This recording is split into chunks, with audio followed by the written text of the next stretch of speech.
திருக்கேதீஸ்வரம் இது இலங்கை நாட்டில் வடக்கு பகுதியில் அமைந்துள்ளது. சிவபெருமானின் 274 பாடல் புத்தகங்களில் இதுவும் ஒன்றாகும்.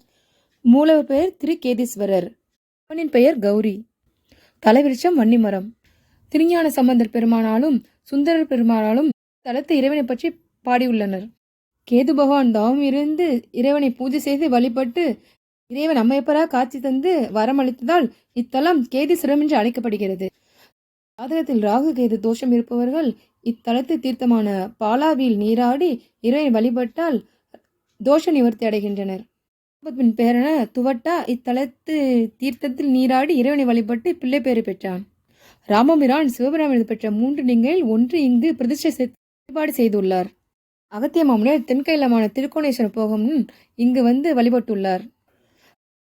ராவணின் மனைவி மண்டோதரியும் அவள் தந்தையார் மையனும் இத்தலத்து இறைவனை பூஜித்துள்ளனர்.